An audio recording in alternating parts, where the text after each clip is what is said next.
This is a educational that really could be for an old member or a brand new debater. One of the biggest problems that we all have from time to time is our use of time itself. It's common for a debater to tell us that he or she is going to present 3 arguments. That's how many people start out their debate.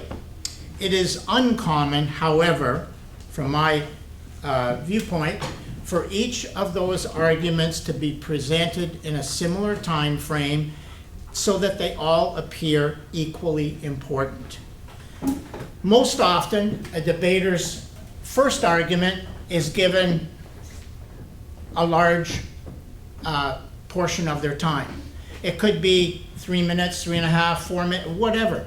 But people generally put their strongest argument first, and they tend to spend quite a bit of time at it. Their second argument would be a proportionally smaller amount of time, and it's quite often we see the situation where somebody has 10 or 15 seconds to rush through their last argument. All right, if that sounds familiar, as I said, everybody does it sometime. Now, why is that so important? Why do we even want to look at this? Well, first of all, your talk will sound a lot better to the audience if it's somewhat balanced. If you don't spend so much time on one argument and then hardly, get a sentence in on your third argument. But more to the point, the adjudicator is sitting at the back with a piece of paper giving you points on all 3 of your arguments. He or she has points for your main argument and all the support that goes with it.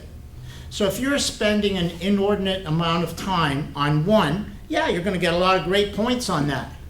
But then the second one, you'll get a small portion, and you'll hardly get anything for your third and final argument.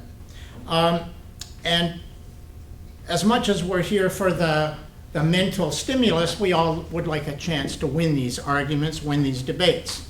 So making your arguments more equal in length, stands to reason to be a better strategy. Let's look a little closer at this. As David said, we all come up here to the debates. We either have 5 minutes or 7 minutes to present our debates. First, let's look at the seconders and their 5-minute allotments.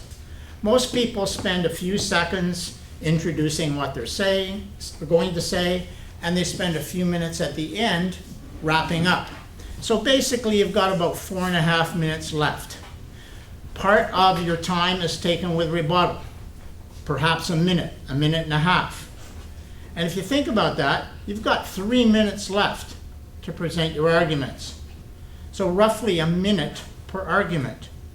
Now, I would guess that would be 4, 5, maybe 6 sentences for each argument. You've got a couple of sentences perhaps to present your point, your main point, your argument, and then 3 or 4 sentences to offer support.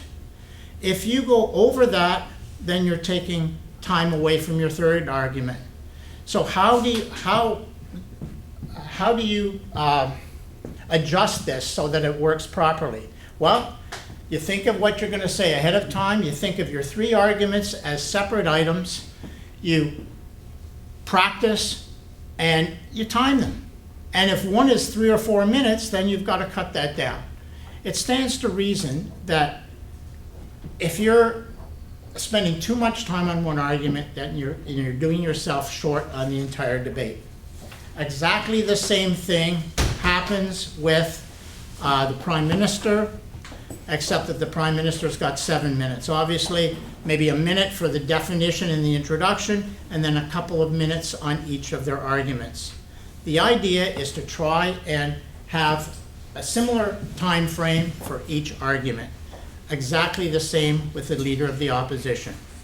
Now, I know all of this sounds pretty systematic, The bottom line, however, it's worth the time to try and organize your debate so that you don't end up here with 10 seconds to go trying to squeeze in your last argument.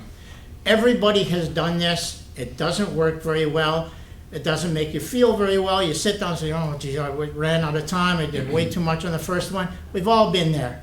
This is just a simple reminder. Try not to get yourself into that position. That's it.